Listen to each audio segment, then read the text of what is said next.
Rasheida. And I'm Lisa. And we're the Bennetts. We're back again. Here we go, here we go, here we go. So, had a question come in that asked us, how much of a difference does it make in our relationship, the age gap? It's just FYI, it's 11 years between us, in case you didn't know. Aren't I good looking for 50 years old? Look at that. Look at that. 50 ain't never looked this good. Anyway, let's get to the question. Lord have mercy. You put my specs back on. See, so when that 50-something done kicked you in. got to have these hair things. For sure, for sure. Okay, let's go for it. All right. So I'm going to let you want me to go first? Yeah, you go. You got this. All right, so I have always preferred the seasoned partner. That's all I'm going. That's how I label it. Seasoned. And I always say seasoned because I prefer them older because then I ain't got to teach them nothing. That was a lie. That was a lie. True. No, it's not. But I've always preferred and dated older individuals. As I got older, I'm an older soul, I realize, and I get along better with them. But socializing is one of the many things that it's an issue at times. Prime example. One evening, my friend of mine's, they were a little bit younger than me, maybe my age, a little younger. They said, "Hey, let's go midnight bowling." I'm like, "Yeah." Now they're taking their boyfriends or girlfriends or whomever, and I said, "Hey, babe, let's go to midnight bowling." She was like, "What? With who?" I was like, "With my friends." So I was just like, "What's the about?" She was like, "Oh, should I let you answer that, or do you want me to answer?" Go for it. She was just basically saying, what type of conversation would I have with your 20-something or 30-something friends? I was like, I don't know. You never know who's going to be there. It's a whole group of people. So that was hard for her because she was just like in the mindset, I don't think I have any type of conversation whatsoever with anyone in their 20-anything. That sounds cruel. Oh my God, but it's the truth. So that was a back and forth, but she did go. But she acted a fool, but she did go. We do that sometimes. And her age group was more of, hey, let's come over, let's have some dinner, let's have some wine, let's have some conversation. Now, Don't get beat up now. So- Go ahead. Go right ahead. Be quiet. So my thing is though, I think I'm an old soul. I can adapt to either hanging with the youngins and hanging with the more mature crowd, the more seasoned. So I can hold my own in either one. But sometimes there's nights where you just want to go out and juke and act a fool versus staying, have drinks. But don't get me wrong, I've had some amazing conversations and times with some wonderful friends over just dinner and wine and music and laughing. So you have to find a healthy balance, but it is, or it used to be, it isn't anymore, used to be a huge difference with our age gap. Now another point is planning our future. This one here, 401ks, life insurance, investments. Me, retire. next trip, next adventure, right now, feeling it right here. She was just like, yeah, that's nice. We can, do we got a plan? You got a plan? No, I just said, hey, let's go to Jamaica.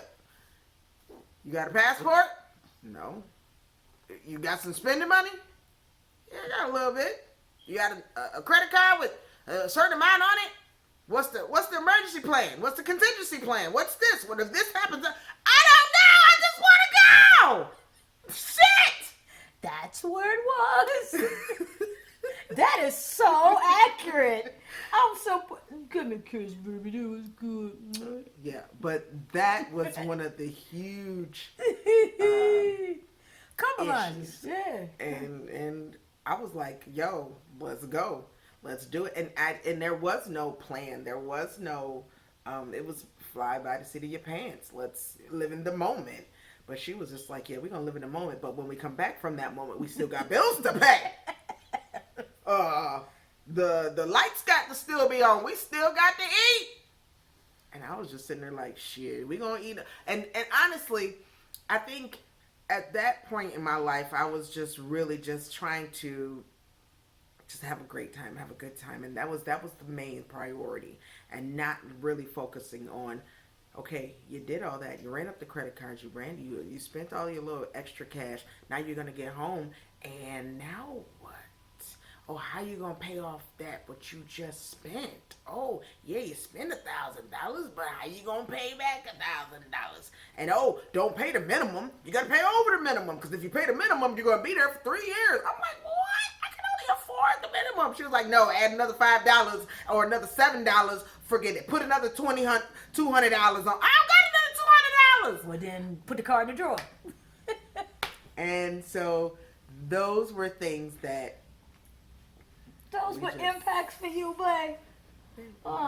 Yeah. Anyway, see how she threw me under the bus on that? I didn't throw her under the bus. Y'all asked, I gave y'all that. Yeah, so yes, there are times, particularly early in the relationship, where it made huge differences.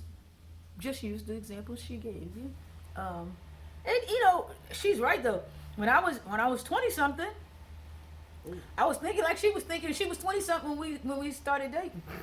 Oh my Lord. I kind of. Oh my gosh. Sorry. I was 20 something. She was 20 something when we started dating. And when I was 20 something, I was thinking the same thing, but I wasn't 20 something anymore. And so I was thinking very different to get that at that point. But I had already tried to outrun the student loan people, tried to outrun everybody that I owed a credit card to. I blew up my credit and had to rebuild it. So by the time she came along, I had already gone through that journey. And that's part of it. When you have the age differences, there are parts of the journey that you go through before your partner gets there. And then you have to assess, do I want to go through this again? And part of that, even when we were dating, I had to ask myself, okay, if she's 11 years younger, there's some stuff she's going to experience. I remember before she turned 30, I used to say, well, when you turn 30, I'm telling you right now, some of that stuff you do, but you got to wait it out, and I'm going to try to be patient till you figure it out. And then she'll go, you used to say this. I told you, at certain ages, certain things just turn off. You just can't hang out all night. Watch this. Can you hang out till 2 o'clock in the morning? Oh, what happened? Because she be asleep at 8:30, 9 o'clock. Now, for those out there who know her, she wasn't even getting dressed till midnight. So, let alone. That was when I was back exactly in the day when I was young. I'm not a kid anymore. Okay, so that proves my point. But though that age difference does come into play, what we have found is that we just have to compromise through those. And listen, for me, it was around. We laugh about this all the time. We were talking about it today.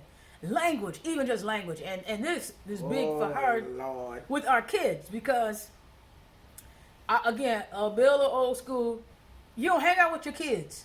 Let me back up even further before that. When they were smaller and they wanted to do things, old school, it's very structured. No, you can't do this. I want to go outside. Well, did you clean your room? Well, no, but it's nice outside. It's July. It was going to be some nice days. So, if you ain't clean your room, you ain't going outside. This one, it's a nice sunny day. Let her go outside. She was supposed to look at the calendar and know that there was going to be a sunny day in June and July and clean her room so she could go out there. Oh, my Jesus. I mean, that's... Oh, my Jesus. I'm saying she because we got one child that challenges us more than others when stuff like that. Challenges her way more than us because I'm just like, And so that sometimes she would think that they could or were old enough to make certain decisions or do certain things, and I'd say no. They not ready for that, or we have to, put some structure and boundaries around that. So we have done a lot of negotiating, and this is the funny. We had to come to this sort of family agreement. If they want to do something, and they would pitch it to us, and then we would both have a vote. And if we agreed, they could do it. If we didn't agree, we talk about it. But who wins on that? Do I win, get my way? Does she win, get her way? So what we decided to do, which kids thought was fair, we flip a coin. And if the kid called it heads or tails, if it came up in their favor, they got to do it, and if it didn't, they didn't get to do it. And it is what it is, because you try to find compromises, ways to be fair. Because I'm not saying my way was right. It's just all that I knew and the way I wanted to protect my kids, my family, my finances. And so that's some of those things that you think about when you're older. When you're younger, you're just reckless with your money. You're reckless with your relationships. You don't care. You get older, you start to value things differently. So you put structure around it. Well, I got to talk about this one because it is funny. I'm going to stay on the kids for 1 second. It's even interesting now because our kids, we have a really good relationship, but our relationships are very different. So when I think, this is just my summarization of it, I don't know if you're going to agree, and I don't know if they agree. I think that when first they used to know who they wanted to call or respond to something based on the response they wanted. So if they got in trouble at school and they just wanted to light the situation, light it up, they'll call mommy. No, I'm talking about be emotionally lighted up. Oh. They call mommy, this happened, and not give her all the facts. Now, if they wanted some logical, they thought the teacher was, I should say that, if they were wrong in the situation and they got in trouble at school, they call mommy. If there were, I forgot where I was going. If they wanted, if the teacher was wrong. If the teacher was wrong, if the teacher was wrong, then they wanted me. And so they would plot and figure out, well, let's see. And we asked our daughter one time, how do you decide who you tell first? Well, it just depends. If I want somebody to get cussed out, I'll call mommy. She like, that's so wrong. Well, even if I'm wrong, because she just doesn't want to be wrong. But that's the truth of the matter. But even now, like, Rasheida has a different relationship with them. They're adults. I mean, they are legal, drinking, boating, responsible. They have kids, but I still can't have a drink with them. In my mind, they still my kids. In her mind, they adults, and I get it. I'm working on it. It's gotten better. It's gotten better, in particular with my oldest two. It's much better. My younger two, I still have a tough time with, but everybody's old enough to be an adult. But they call her again because if they want to talk about adult things, but they don't want me to put the traditional parent, but that's dumb. They don't want to hear that, then they call mommy. They don't want to hear, they don't want her putting the hammer down. Yeah, but mind you, depending on what the problem is. That is true. They'll go, I'm going to talk to mommy to get her on board with the crap I'm going to pitch to mom because I need some help solving it. That's how they work that part. Mm-hmm. And I'm very aware of that. I think one of the two other things that stick out for me is Rasheida is, again, because of the generation of which she was raised in, gay, and I was raised, she was way more free in public affection, and I wasn't comfortable with that. So that she was not feeling no PDA. Yeah, so it took me a little while. But, back in my day, you get your butt whooped, you holding somebody's hand in the mall. And when we started dating, she was like, well, if you ain't holding my hand, we ain't dating. Well, wait a minute, aren't you going a little bit too far? Nope. You gonna be proud to be with me, girl. And it wasn't that. For me, it was a safety issue. It wasn't about being proud. And the last thing I'm going to mention, because I think it is hilarious. I know where you're going. I just feel it in my spirit. I feel it. Our microwave broke. And I came home and my wife said, the microwave is broke. I was like, okay, no big deal. Throw it out. And I did that on purpose. And a day goes by and she says, hey, we need to get a new microwave. I said, yeah, I know it's broke. And another day goes by. She's like, okay, when we get a microwave. And my thing was, why are you so bothered about this microwave? You want to tell me your response? How are we gonna heat up our food? See, when you was born in the 60s and you grew up in the 70s where there was no microwave, you know how to warm up your food by turning on the oven, sticking it in there, or putting it in a skillet. You can put it in the broiler. You can do a whole lot of stuff. Put the in this case Chinese food in the middle of the pan. Put some water around the outskirts and put a top on it to create the steam. I mean, really? And I went 2 whole weeks just to torture her Oh my God, it was hell. with no microwave because I just couldn't believe. I grew up in the 80s, and the microwave was like a skillet. The microwave was my. You can make noodles. You can make anything. Who the heck ate noodles? I only ate them in college, but again, it's a difference in thing. But yeah, that's it. You didn't kill your kids' noodles back then. Noodles was only in spaghetti. But it become somewhere like, I mean, we ate them in the college dorm, but you just didn't do the microwave food thing. So those are things. So they weren't heavy impacts. There were things that we just had to learn to deal with because of our age differences. Yeah. But when we started dating, I would listen to Sarah Vaughan, and I was like, who? right, Is and this? Gene Carn, and I like jazz music. I'm listening to Stanley Turrentine. She'd be like, "Why are you always listening to all these old people?" Man, I was like, can we turn on some Luda? Can we turn And I on was some like, Jigga? what Can we turn on some Beyonce? right, and I tried with some of that, but I didn't even know what Jigga was for a long time. And She ain't know who. Home.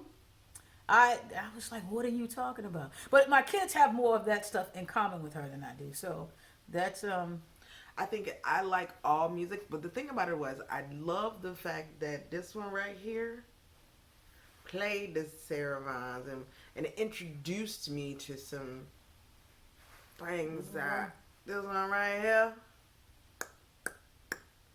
I love that she introduced me to a whole another world when it comes to music because I love music, all kinds of music. I like classical, I like gospel, I like house, I like hip hop, I like rap, I like R&B, I like jazz.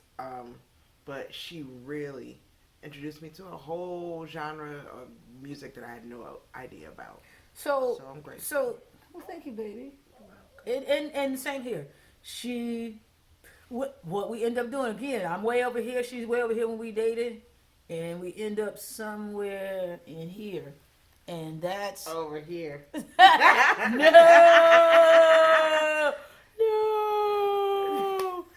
We end up somewhere here. We're compromising, and we're continually compromising on things like that because we have different perspectives of the world, and it's good. That's a good thing because it helps both of you grow. I think we said in the original why we were doing this video, doing this show. In that video, we said, if you are the same 2 people after 20 years of being together, there's a problem. Ain't nobody growing. When you're such opposites like we are, you can take the growth as, I don't want to do this, it's too hard work, or you can take it as, that might be interesting, let me try something new. And then work on it. And you'll find that there are some fun things. And try something new. Yeah, it can be uncomfortable. It is. It's very uncomfortable. And I do want to at say times. about the friend, that little particular situation, you know what it is? And I think I alluded to a little bit. At that time, our kids weren't that much younger than some of the people. Not all of the people in the group were young, just some of them. And I was going, I don't want to hang out with my kids. But I was like, you don't even know any of these I individuals. know, but that's not the point. And you could have met someone and been an inspiration well, I mean, to that's someone. fine. Or But I ain't anything there to at be all. a motivational speaker either But that you night. always. That's not the point. Always. The point is supposed to be social. And if you got to give out the advice and you're the motivational speaker, then sometimes that's not where you want to be. So that's it is what it is. But again, over the years, we've learned to compromise with those things. Not a great topic for this one, was it? Got to do some work.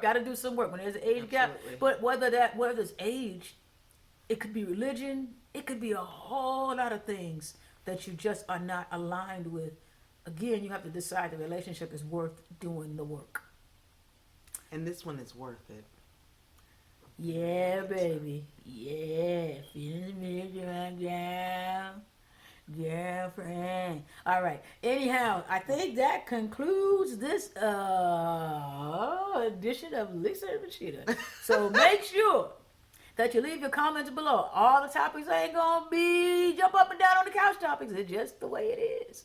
But we are certainly answering the questions that Google can't, and those questions are coming from you. So thank you so much. Comment, subscribe, and make sure you hit that notification button so that every time we go live or we post a video, you get notified. All right.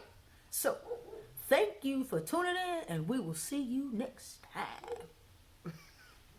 Peace.